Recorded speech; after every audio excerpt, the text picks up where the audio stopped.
Alors, bon matin, nous sommes vendredi, une semaine de fini, pour plusieurs une fin de semaine qui commence où la semaine a pu être difficile, une semaine où il y a pu avoir des épreuves dans la semaine.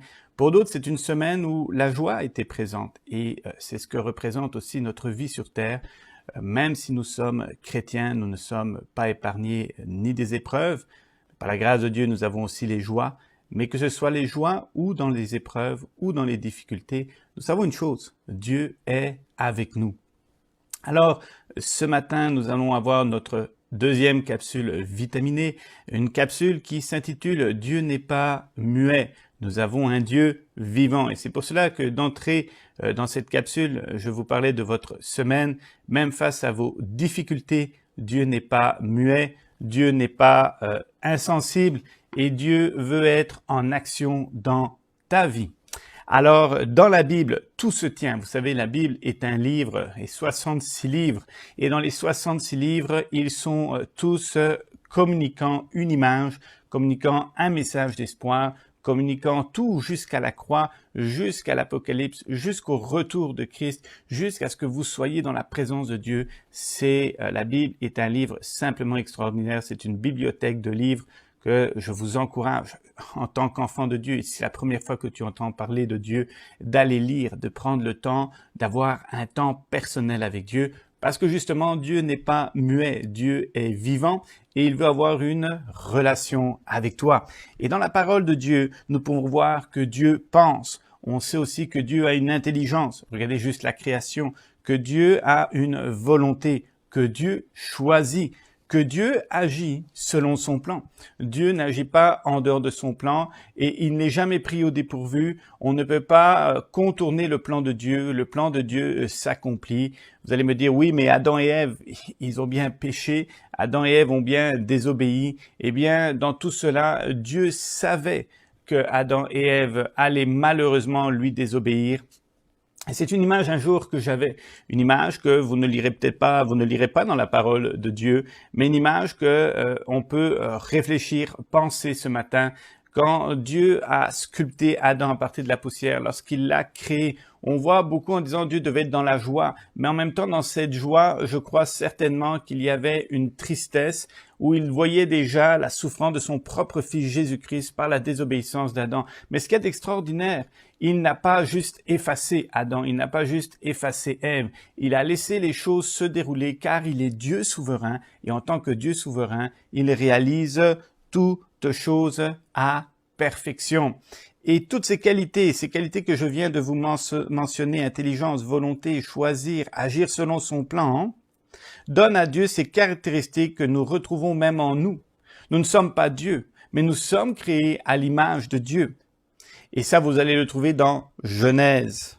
Et regardez, si on continue sur les caractéristiques de Dieu, il y a les desseins de l'Éternel qui subsistent à toujours. Allez dans Psaume, je vous encourage à aller lire Psaume chapitre 33, verset 11. Les desseins de l'Éternel, c'est-à-dire les plans de l'Éternel, subsistent à toujours et les projets de son cœur, de génération en génération.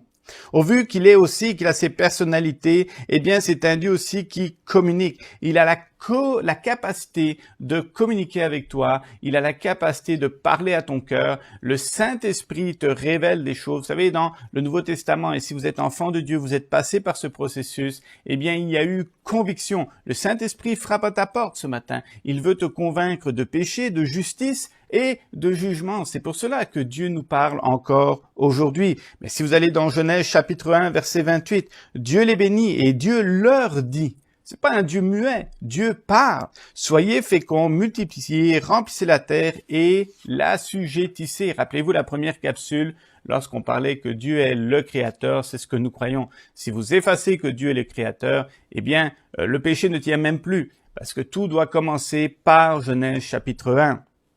Laissez-moi vous donner ce matin d'autres caractéristiques, d'autres choses qui sont rattachées au cœur de Dieu. Qui est Dieu?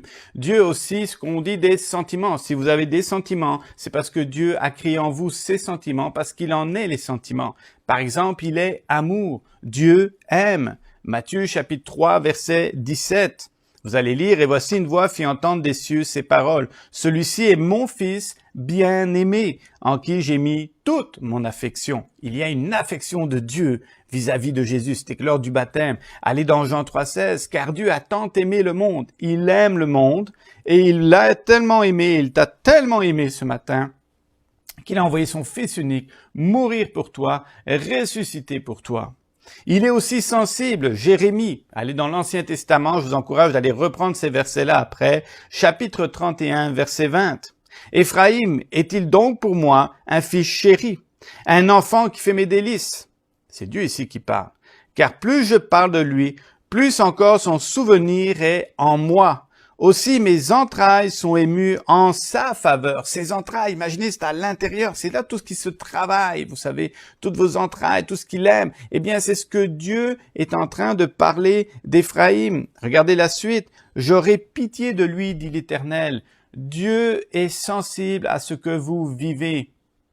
Il est miséricordieux. Allez dans Psaume, chapitre 116, verset 5. « L'Éternel est miséricordieux et juste. Notre Dieu est plein de compassion. » Et ce matin, si cela a été difficile pour toi, si c'était une semaine où tu te demandes pourquoi toutes ces épreuves, sache que Dieu est plein de compassion, qu'il voit ce que tu vis. Je veux te communiquer ce matin, alors que la capsule se termine, un message d'espoir. Nous avons un Dieu vivant. Ce n'est pas une invention d'un homme, ce n'est pas une invention d'une religion. Je veux pas te communiquer une religion, je veux pas te communiquer une pensée ou un choix spirituel parmi un menu, mais je veux te communiquer le seul vrai Dieu, comme on a vu hier, le seul vrai Dieu unique, le Créateur, et que tu puisses avoir confiance en lui, que tu puisses mettre ton espoir en lui, car il n'est ni une statue, il n'est pas muet, il est vivant. Et c'est ça qui est extraordinaire. Dieu, quand il te voit,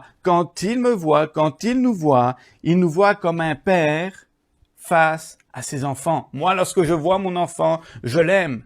Lorsque je vois ma fille, je l'aime. Quand je vois mon fils, je l'aime. Même quand il y a des erreurs, même quand ils ne sont pas toujours obéissants, je les aime. À plus forte raison, lorsque nous sommes repentis, nous sommes dans une repentance. Lorsque nous venons devant lui, Dieu nous aime. Il a de la compassion, il a de l'amour, il a de la miséricorde pour toi. Si tu te dis, je suis un trop grand pécheur, il n'y a pas de grand pécheur devant l'Éternel. Nous sommes tous pécheurs et nous avons tous accès à son trône de grâce si nous répondons à la voix de l'Esprit Saint qui vient te convaincre ce matin de justice. Il vient te convaincre de justice en te disant que Jésus-Christ a été justifié parce qu'il est justifié, et si tu crois en lui, tu seras justifié par la foi. Tu n'iras pas devant le grand trône au niveau du jugement, je veux parler ici. Il n'ira pas, tu ne seras pas jugé parce que tu auras accepté à la croix, donc tu as déjà été jugé et tu as été pardonné. Et ça, c'est extraordinaire. Alors ce matin, tu peux avec assurance placer ta foi en Jésus-Christ, car notre Père est vivant. 1 Pierre chapitre 5, versets 6 à 7. « Humiliez-vous donc sous la puissante main de Dieu, afin qu'il vous élève au temps convenable. Et regardez bien ici, et déchargez-vous sur lui de tous vos soucis, car lui-même, pas une croyance, pas quelque chose, pas un artifice, lui-même prend soin de vous. » Ce matin, je veux te dire que Dieu prend soin de toi. Là où tu es dans ton foyer, où tu m'écoutes ce matin, Dieu prend soin de toi. Et si tu n'as pas encore donné ta vie à Jésus, c'est encore le temps. C'est encore le temps d'aller dans la présence de Dieu. Je t'invite à vraiment entrer dans sa présence, comme ce verset, à t'humilier dans la prière et de reconnaître Dieu, mon Créateur, l'unique Dieu. Oh, que tu puisses encore venir me visiter par ton Esprit Saint. Je reconnais que Jésus-Christ est mort à la croix, qu'il est ressuscité pour moi. Et crois-moi, ta vie va changer. Est-ce qu'elle sera toujours facile? Eh bien, je ne peux pas te dire qu'elle sera toujours facile. Il y a des épreuves, mais dans les épreuves, Dieu est là. Laisse-moi te lire quelque chose et on termine ce matin. C'est un peu plus long dans la capsule, mais je pense que c'est important pour t'encourager dans ta semaine, alors que la fin de semaine arrive et on se reverra lundi. Je t'encourage d'aller lire le psaume chapitre 23. Et ce qui est intéressant dans le psaume 23, permets-moi de te lire le premier verset. « L'Éternel est mon berger, je ne manquerai de rien. » Et ça, c'est intéressant. Tout le monde peut mémoriser cela. « Waouh, avec l'Éternel, je ne manquerai de rien. Il me fait prendre du repos dans des pâturages bien verts. » Mais je t'amène un peu plus loin. Au verset 4, « Même quand je marche dans la sombre vallée de la mort, je ne redoute aucun mal. » Et c'est intéressant ici que David a compris une chose. Dans sa marche avec Dieu, il y a des moments de joie, Dieu l'amène dans des moments de repos, et quand il doit passer à travers l'épreuve, ce n'est pas là qu'il dit « je crois plus en Dieu ». Voilà, c'est terminé. Non, il dit plutôt le contraire. Parce que je passe à travers la vallée de l'ombre et de la mort, je ne crains aucun mal, car mon Dieu, il dit bien mon Dieu, dites-le, c'est mon Dieu, est avec moi. Il va me permettre de passer à travers l'épreuve. Et c'est ça être chrétien, c'est avoir une paix qui surpasse toute intelligence. Alors, je prie pour toi, je prie ce matin que le Seigneur puisse encore te toucher, que le Seigneur puisse te relever, qu'à travers les épreuves, à travers la vallée de l'ombre et de la mort, il te relève maintenant, que tu puisses te rappeler dans ton cœur qu'il est le Dieu unique, comme nous avons vu, qu'il est le Dieu créateur, qu'il est un Dieu aussi, qu'il est notre Dieu, qui a des sentiments, qu'il a de la compassion, qu'il est miséricordieux, qu'il est amour et qu'il t'aime. Alors que le Seigneur te bénisse et n'hésite pas à nous communiquer tes besoins. Rejoins-nous le mardi. Nous avons des réunions de prière à 19 h sur Zoom. Le lien se trouve sur la page Facebook. Sinon, envoie-nous un courriel info@commercialcanes.org et il nous fera une bénédiction, une joie de prier pour toi. Alors que le Seigneur te bénisse et on se redonne des nouvelles à notre prochaine capsule. Sois béni.